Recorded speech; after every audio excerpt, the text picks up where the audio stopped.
પ્રાપ્ત વિગતો મુજબ ફરિયાદીના પિતાને ઠગો દ્વારા ઓનલાઈન ગોલ્ડ માઇન ટ્રેડિંગમાં સારો એવો નફો થશે તેવી લુભામણી વાતો કરવામાં આવી.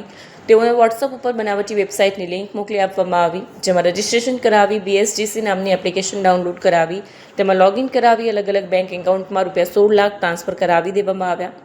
ઠગો દ્વારા તન્વી શર્માના નામે ફરિયાદીના પિતાને USDT બાય સેલ કરાવવાનું કહેવામાં આવતું અને તેમના વોલેટમાં પ્રોફિટ સાથે USDT બતાવવામાં આવતું.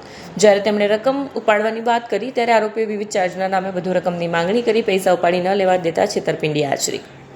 આ બનાવ અંગે સુરત સાયબર પોલીસ સ્ટેશનમાં ગુનો નોંધવામાં આવ્યો. સાયબર ગુનાઓની તપાસ માટે નાયબ પોલીસ કમિશનર વિશાખા જૈને પોલીસ ટીમને જરૂરી સૂચના આપી. ટેકનિકલ વિગતો એકત્ર કરી આ ગુનામાં સંડોવાયેલા આરોપીને શોધી કાઢવા માટે કામગીરી હાથ ધરાઈ. પોલીસ ઇન્સ્પેક્ટર KK આસુદરિયાની આગેવાની હેઠળની ટીમને હૈદરાબાદ ખાતે મોકલવામાં આવી, જ્યાંથી આરોપીને શોધી કાઢીને કાયદેસરની કાર્યવાહી હાથ ધરાઈ છે. ગોલ્ડ માઇનિંગમાં ટ્રેડિંગ કરવાથી વધારે નફો મળશે એવી લાલચ આપીને ફરિયાદી સાથે ચીટિંગ કરવામાં આવી હતી.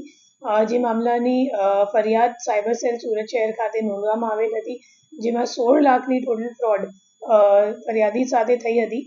એ કેસમાં પછી જે 15 લાખ રૂપિયા જે અકાઉન્ટમાં ગયો હતો, તો એ અકાઉન્ટનો જે અકાઉન્ટ હોલ્ડર છે એ એકચ્યુઅલી કરંટ અકાઉન્ટ છે અને કરંટ અકાઉન્ટ જેના નામ ઉપર છે, તો એમની ધરપકડ કરવા માટે આપણી ટીમ હૈદરાબાદ ખાતે ગઈ હતી અને હૈદરાબાદથી આરોપીને ઝડપી પાડીને અહીંયા લઈને આવેલા છે અમે. અને જે અકાઉન્ટ છે એને જોતાં ખબર પડી કે આ કમ્પ્લેન્ટ સિવાય હજી 5 કમ્પ્લેન્ટ છે આખા ઇન્ડિયામાં જે એમાં નોંધવામાં આવી છે, જેમાં ટોટલ 3 કરોડનું ફ્રોડ સામે આવ્યું છે.